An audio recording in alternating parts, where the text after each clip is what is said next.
Rajshahi city bypass মহাসড়ক সহ বিভিন্ন সড়কের পিচ গলছে গরমে। এ নিয়ে আরো জানাতে রাজশাহী থেকে যোগ দিচ্ছেন সহকর্মী মোস্তাফিজুর রহমান।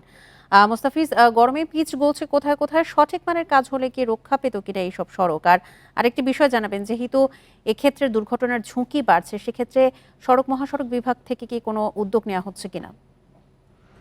বিকাশে কম খরচে ক্যাশ আউটের লিমিট বেড়ে 50,000, প্রিয় এজেন্টও 2টা।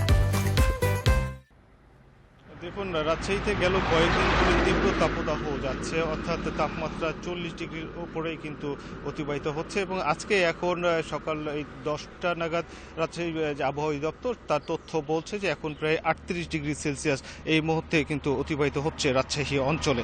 তো এখন যখন তীব্র তাপদাহ যাচ্ছে, তখন রাস্তায় আমরা দেখছি যে রাজশাহী সিটি বাইপাস সহ বিভিন্ন মহাসড়কে যে বিটুমিন ছিল সেগুলো কিন্তু কোথাও উঠে যাচ্ছে, কোথাও এতটাই নরম হয়ে যাচ্ছে, একটা সাইকেল গেলেও সেখানে দাগ হয়ে যাচ্ছে, অর্থাৎ বসে যাচ্ছে, বোঝা যাচ্ছে যে কি তপ্ত একটি অবস্থা।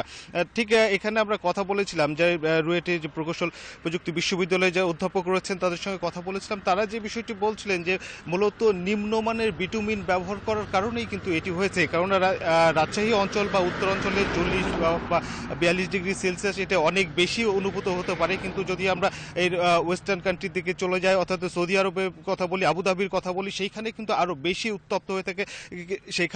সেখানে উন্নত মানের বিটুমিন ব্যবহার করার কারণে কিন্তু সেখানে যে মহাসড়কগুলো রয়েছে সেখানে এই পরিস্থিতি হয় না। কিন্তু রাজশাহী সহ এই অঞ্চলে যে বিটুমিনগুলো ব্যবহার করা হয়েছে, এই মানসম্মত বিটুমিন ব্যবহার না করার কারণেই কিন্তু 40 ডিগ্রি বা 42 ডিগ্রি সেলসিয়াস তাপমাত্রায় মহাসড়কগুলো সহ্য করতে পারছে না। এর ফলে কিন্তু কোথাও ফুলে ফেঁপে উঠছে, নরম হয়ে যাচ্ছে। এবং যানবাহনের যারা চালাচ্ছেন, অর্থাৎ ভারী যানবাহন যারা চালাচ্ছেন, চালকদের সঙ্গে আমরা কথা বলেছি, তারা যে বিষয়টি বলছেন যে রাস্তার যখন এই অবস্থা, তখন তারা কিন্তু যে ব্রেক করলেই যে গাড়ি সহসাই তারা থামাতে পারছেন বা তারা নিয়ন্ত্রণ নিতে পারছেন এমনটি নয়, যার ফলে তারা মহাসড়কগুলোতে তাদের যানবাহনের গতি কিন্তু কমিয়ে দিচ্ছেন এবং কমিয়ে দিয়েই কিন্তু তারা চালাচ্ছেন। কারণ তারা বলছেন যে এই মুহূর্তে, অর্থাৎ দুপুর 3টে নাগাদ যে মহাসড়কগুলোতে যানবাহনগুলো চলা অনেকটা রিস্কি হয়ে যাচ্ছে। কারণ তারা বলছেন যে এই সময় রাস্তাগুলো অনেক বেশি পিচ্ছিল হয়ে যাচ্ছে, সেই সময় খুব সহজেই যে গাড়িকে নিয়ন্ত্রণ করা যাচ্ছে বা গাড়ির গতিকে নিয়ন্ত্রণ করা যায় এমনটা নয়। যার ফলে